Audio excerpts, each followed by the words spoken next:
Assalamualaikum warahmatullahi wabarakatuh. Saya Ahmad Yasid MPD, salah satu dosen pada program studi Pendidikan Bahasa dan Sastra Indonesia di STKIP PGRI Sumeneb. Jenjang kualifikasi pendidikan saya S1 Pendidikan Bahasa dan Sastra Indonesia, S2 Magister Pendidikan Bahasa dan Sastra Indonesia. Kali ini saya akan menjelaskan tentang deskripsi dan isi kontrak perkuliahan dengan mata kuliah Sosiologi Sastra yang saya ampuh. Mata kuliah Sosiologi Sastra merupakan mata kuliah lanjutan dari mata kuliah Sejarah Sastra dan Teori Sastra. Selanjutnya, saya akan menjabarkan deskripsi perkuliahan dengan mata kuliah Sosiologi Sastra. Ada 7 poin yang ingin saya sampaikan pada kali ini. Poin yang pertama adalah identitas mata kuliah. Bahwa mata kuliah kali ini adalah mata kuliah Sosiologi Sastra dengan kode mata kuliah MKK 8809 dengan bobot SKS yaitu 2 SKS. Mata kuliah ini ditempuh selama 1 semester dengan 16 tatap muka yang terbagi menjadi 14 tatap muka pembelajaran dan praktik, 1 UTS dan 1 UAS. Yang kedua, capaian pembelajaran mata kuliah.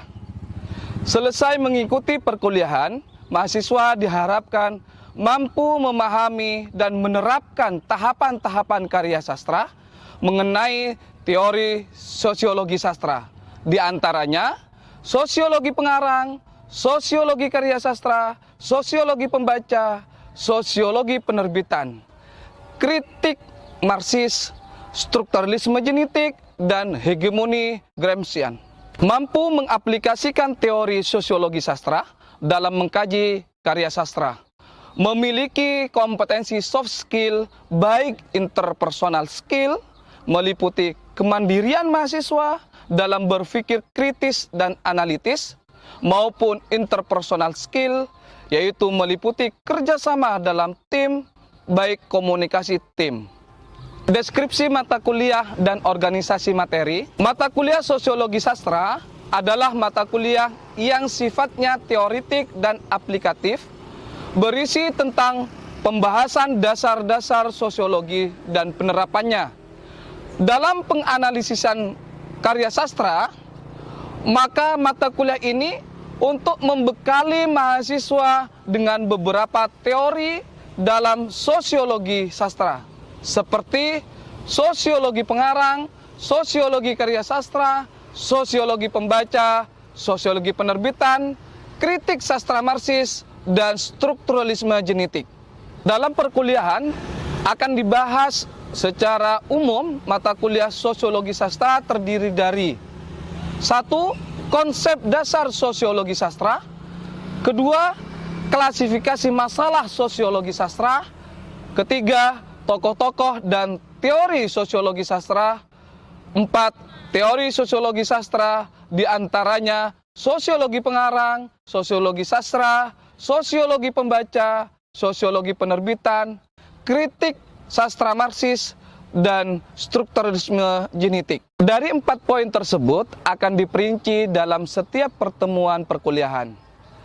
Pertemuan pertama, kontrak perkuliahan. Pertemuan kedua, pengertian dan konsep dasar sosiologi sastra. Pertemuan ketiga, kedudukan sosiologi sastra. Pertemuan keempat, sastrawan, sastra, dan masyarakat. Pertemuan kelima, klasifikasi masalah sosiologi sastra. Pertemuan ke-6 dan ke-7, teori sosiologi sastra, diantaranya sosiologi pengarang, sosiologi karya sastra, sosiologi pembaca, dan sosiologi penerbitan. Untuk pertemuan ke-8, yaitu pelaksanaan ujian tengah semester. Pertemuan 9, pendekatan ilmu sastra berdasarkan M.H. Abrams dan perspektif sosiologi sastra. Untuk pertemuan 10, yaitu kritik sastra Marxis, strukturalisme genetik, dan hegemoni Gramscian. Pertemuan 11 dan 12, tahapan karya sastra, yaitu proses pembuatan karya sastra dan proses pemahaman karya sastra. Pertemuan 13, 14, dan 15, yaitu membedah artikel sebagai bentuk penugasan yang dilakukan oleh mahasiswa. Pertemuan 16, yaitu pelaksanaan ujian akhir semester. Yang keempat, metode perkuliahan. Teknik pengajaran saya menggunakan metode yang digunakan dalam perkuliahan ini meliputi: 1. Metode ceramah. Metode ceramah ini hanya saya gunakan sebagai pengantar dalam pembelajaran. Yang kedua, diskusi dan tanya jawab. Metode diskusi ini mengajak mahasiswa dan memberikan ruang untuk berpikir secara kritis pada suatu masalah tertentu untuk memecahkan masalah serta selalu mengedepankan partisipasi mahasiswa dalam proses pembelajaran. Yang berikutnya adalah penugasan. Yang kelima, penugasan. Yang pertama, tugas mandiri. Tugas ini wajib dikerjakan oleh seluruh mahasiswa yang bersifat individu. Tugas ini merupakan pembuatan artikel sehingga mahasiswa mampu untuk melakukan pendalaman dan mampu untuk dibedah secara mendalam tentang sosiologi sastra. Yang kedua, tugas kelompok. Tugas wajib ini dikerjakan oleh mahasiswa yang bersifat kelompok dengan beranggotakan 4 orang. Tugas kelompok ini melakukan studi kasus untuk menemukan fenomena dan kesusastraan yang terjadi pada masyarakat. Yang keenam, kriteria penilaian. Penilaian mencakup 4 aspek kriteria, yaitu keaktifan dan kehadiran dengan bobot nilai 30%, tugas 30%, ujian tengah semester 20%, dan ujian akhir semester 20%. Yang terakhir, tata tertib perkuliahan. Mahasiswa wajib mengikuti perkuliahan ini minimal 80% tatap muka dari perkuliahan yang akan dilaksanakan selama 1 semester. Dan yang kedua adalah mahasiswa wajib hadir tepat waktu sesuai dengan jadwal yang telah ditentukan dan toleransi keterlambatan yaitu 15 menit. Demikian deskripsi dan kontrak perkuliahan pada mata kuliah Sosiologi Sastra.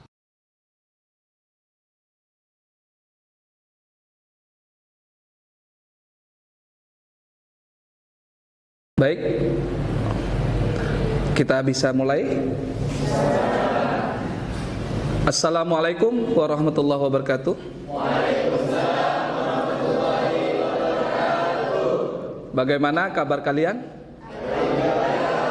Masih semangat? Masih bahagia? Baik. Pada kesempatan hari ini saya akan mengabsen kalian.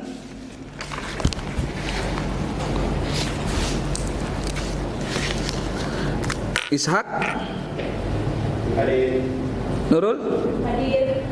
Fuadi, hadir. Kita sudah memasuki pada pertemuan kedua. Kalau minggu kemarin kita sudah mendiskusikan terkait dengan kesepakatan bersama, yaitu pada kontrak mata kuliah Sosiologi Sastra. Nah, hari ini kita akan masuk pada materi tentang Sosiologi Sastra. Namun sebelum itu, mahasiswa harus sudah menyiapkan seperti apa yang sudah saya sampaikan di minggu kemarin, menyiapkan beberapa buku referensi, setidak-tidaknya seperti apa yang sudah saya bawa ini. Yang pertama adalah pengantar sosiologi sastra dari strukturalisme genetik dan sampai pada postmodernisme, yaitu punyanya Faruk. Yang kedua adalah sosiologi sastra, pengarangnya adalah Separdi Djoko Damono, dan juga prinsip-prinsip kritik sastra itu miliknya Rahmat Djoko Pradopo. Sekurang-kurangnya kalian memiliki buku ini, entah ke perpustakaan atau bagaimanapun caranya, setidak-tidaknya ini menjadi referensi dalam proses perkuliahan pada mata kuliah Sosiologi Sastra. Baik, bisa dipahami? Oleh mahasiswa. Oke. Nah, hari ini kita akan masuk pada materi. Oke. Hari ini kita akan berbicara tentang sastra dan sosiologi.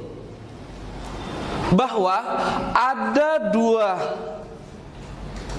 kata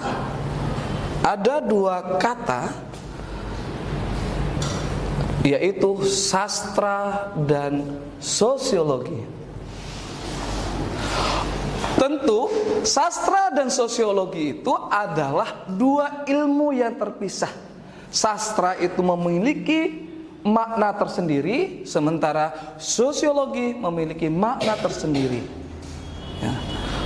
Yang kedua adalah sastra juga bagian dari dunia imajinatif, sedangkan sosiologi adalah dunia objektif. Ingat, ada dunia imajinatif, ada dunia objektif. Sosiologi adalah studi objektif dan ilmiah tentang manusia dalam masyarakat.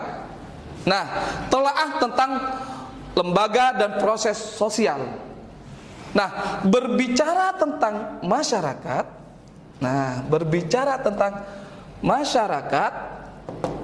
ada yang kalian tahu apa itu masyarakat? Kata masyarakat bagi kita tidak asing lagi. Setiap hari kita sering mendengar atau mengatakan masyarakat. Apa makna dari masyarakat? Kalau makna sastra sudah paham bahwa sastra adalah dunia imajinatif. Kalau kemudian sosiologi itu adalah dunia objektif yang ada pada masyarakat. Nah, masyarakat itu sendiri apa? Saya Pak. Ya. Bismillahirrahmanirrahim. Saya izin menjelaskan terkait dengan masyarakat. Masyarakat di sini yang saya pahami itu adalah interaksi seseorang. Oke. Baik itu dua orang ataupun lebih, seperti itu. Oke. Interaksi seseorang dengan orang lain. Ada pendapat yang lain? Apa itu masyarakat? Coba.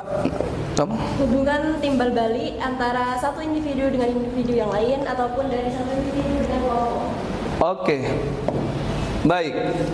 Nah, masyarakat merupakan sekelompok orang ya yang hidup di suatu daerah tertentu atau suatu tempat tertentu yang hidupnya secara bersamaan. Bisa dipahami? Ketika seseorang berkomunikasi, berinteraksi dengan orang lain, nah interaksi, baik itu apakah itu tentang kesepakatan, apakah itu tentang apapun itu, nah itulah yang kemudian dikatakan dengan masyarakat. Sekali lagi, saya tegaskan, masyarakat itu bukan orangnya, tetapi pada interaksinya. Bisa dipahami? Oke, lanjut ya. Oke, berikutnya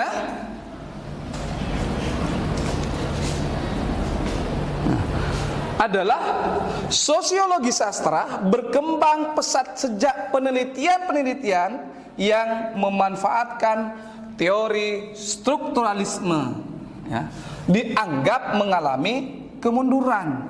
Jadi sosiologi sastra itu pada saat itu sedang berkembang ya, sejak penelitian-penelitian itu dimanfaatkan oleh teori strukturalisme ya, oleh teori strukturalisme yang dianggap kemunduran. Kenapa? Kok itu bisa terjadi? Karena analisis strukturalisme itu dianggap mengabaikan tentang relevansi masyarakat yang merupakan asal usul karya sastra.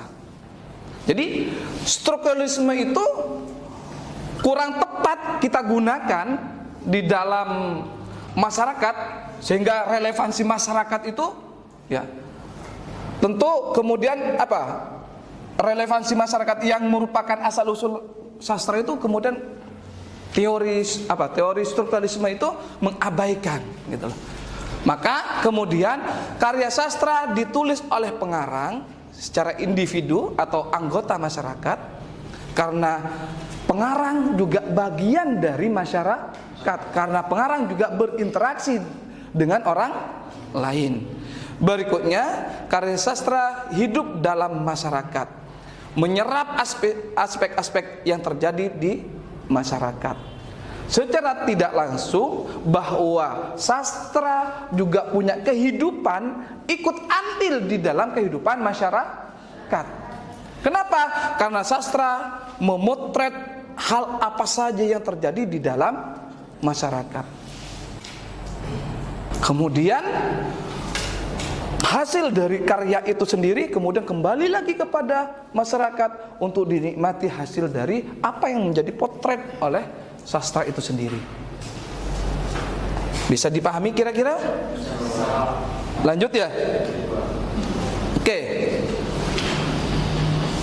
Jadi yang berikutnya adalah saya mengutip dari beberapa tokoh ya, menurut Jonan bahwa karya sastra adalah sistem simbol yang tidak dapat dimaknai dengan sendirinya.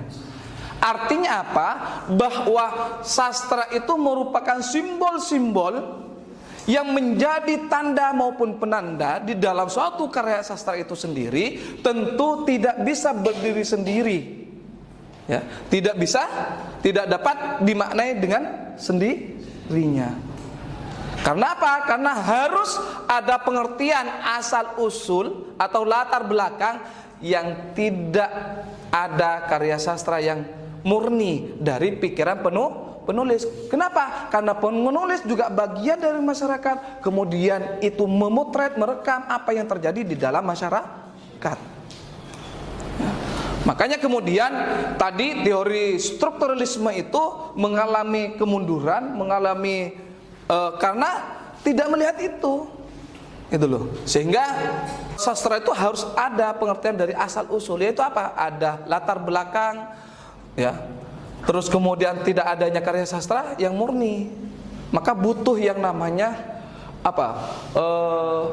rangsangan atau memotret objek tertentu untuk bisa dijadikan sebagai inspirasi oleh pengarang, yang kemudian dieksplorasi oleh pengarang.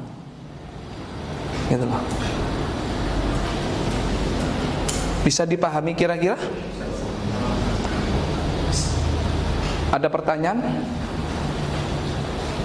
Monggo. Baik Bapak, saya akan bertanya tentang materi yang Bapak tadi sampaikan, yaitu apa sih keterkaitan sosiologi sastra dengan sastra dalam dunia sosial secara spesifik gitu loh Pak.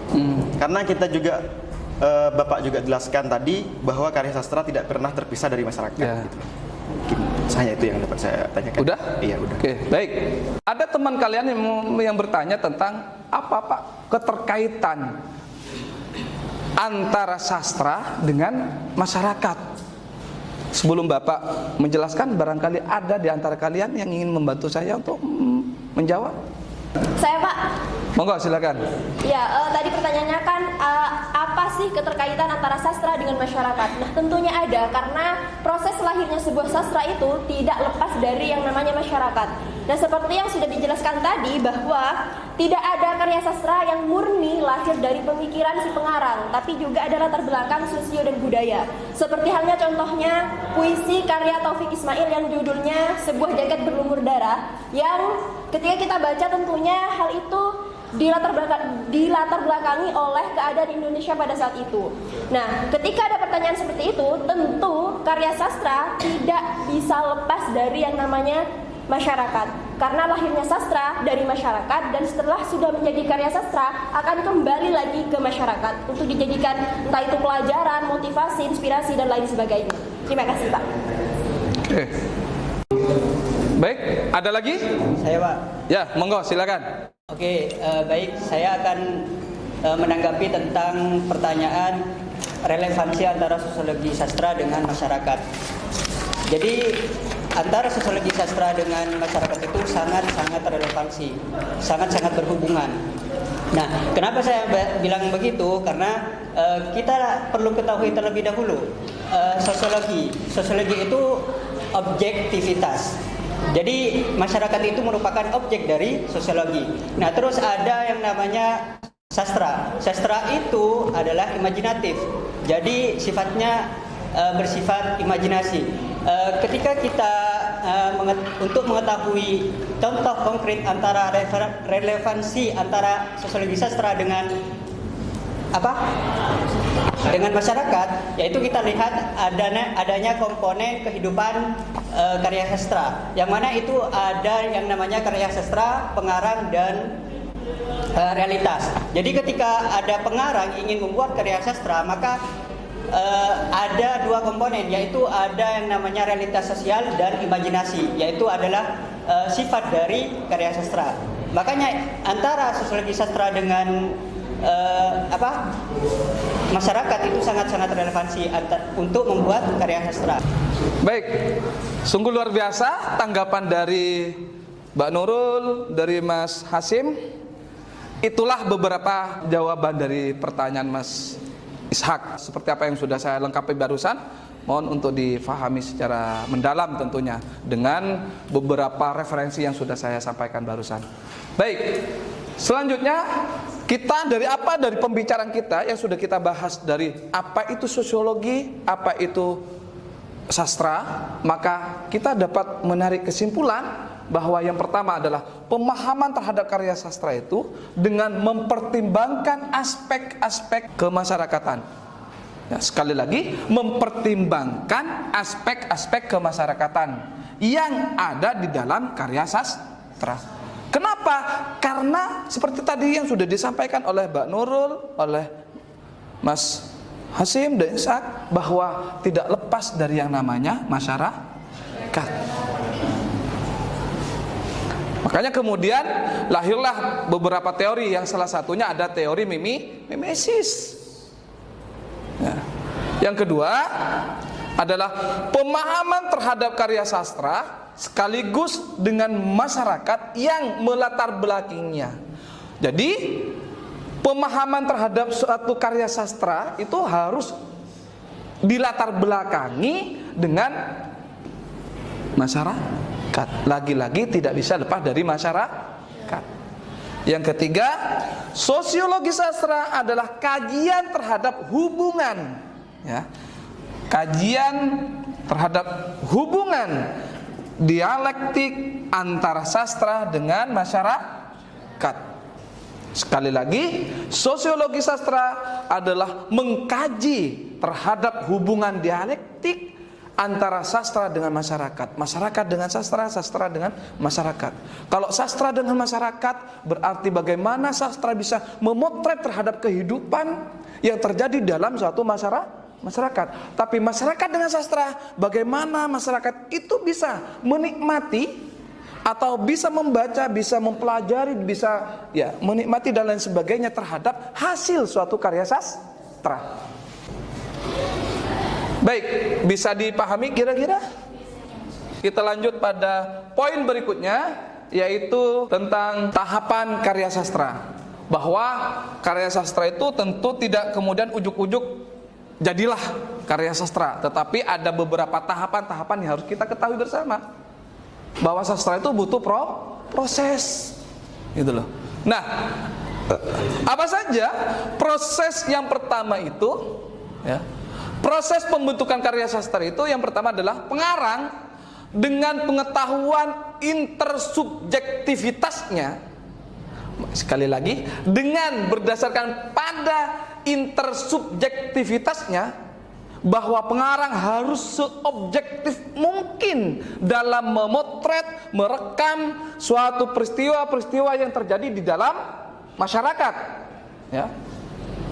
Maka menggali kebudayaan masyarakat, lalu memasukkan kebudayaan itu dalam suatu karya.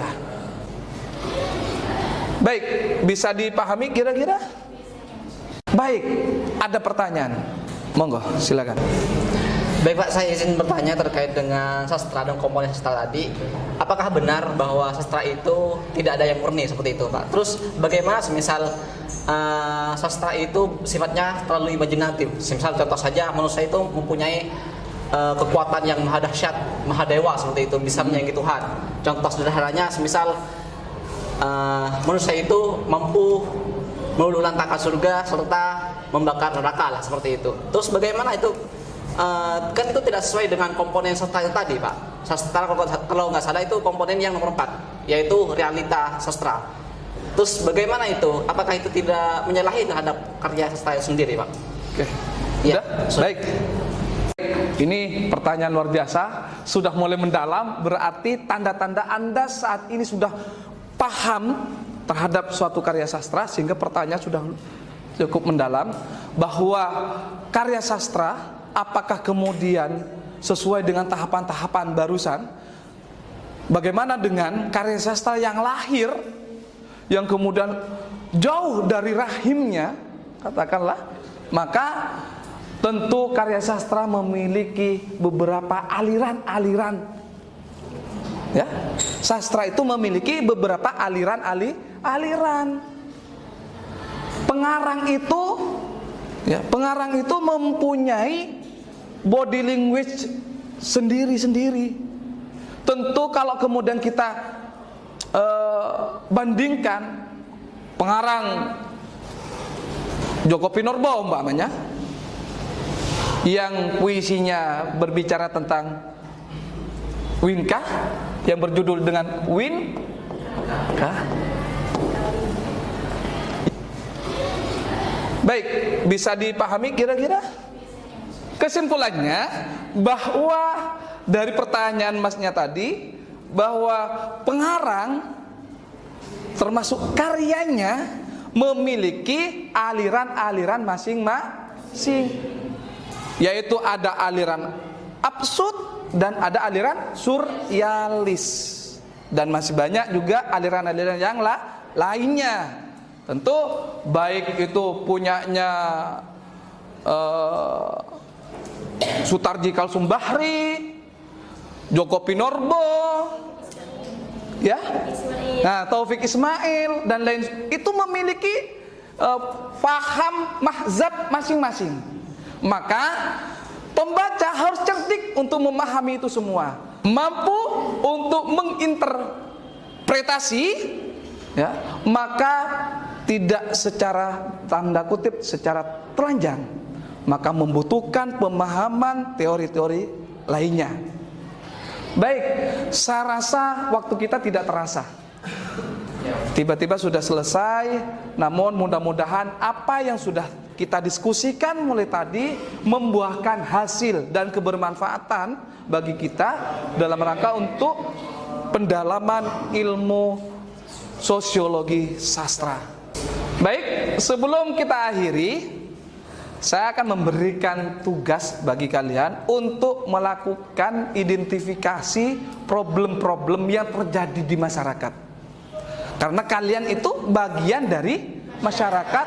Bagaimana Anda bisa memotret, merekam suatu peristiwa-peristiwa yang terjadi di masyarakat? Apakah itu peristiwa tentang kebudayaan? Apakah itu peristiwa tentang tradisi yang terjadi di masyarakat? Dan lain sebagainya, untuk kalian identifikasi, yang pada akhirnya seperti apa yang sudah saya sampaikan di kontrak, yaitu itu menjadi objek dalam penelitianmu yang berupa artikel. Minggu depan kita diskusikan apa saja objek-objek itu setelah kalian mengidentifikasi terhadap persoalan itu. Bisa dipahami kira-kira tugasnya? Bisa. Baik, manakala sudah kalian paham, sudah mengerti terhadap tugas itu, silakan lakukan sebaik-baik mungkin. Kalau kemudian Anda menemukan kesulitan, ketidakmengertian, silakan boleh menghubungi saya, berkonsultasi, ya, sebagai pendalaman dari tugas itu sendiri. Baik, saya rasa cukup pertemuan pada hari ini. Kita bertemu di minggu depan. Semoga kita selalu diberikan kesehatan dan selalu semangat dalam belajar. Terima kasih. Kurang dan lebihnya mohon maaf. Akhiran, wassalamualaikum warahmatullahi wabarakatuh.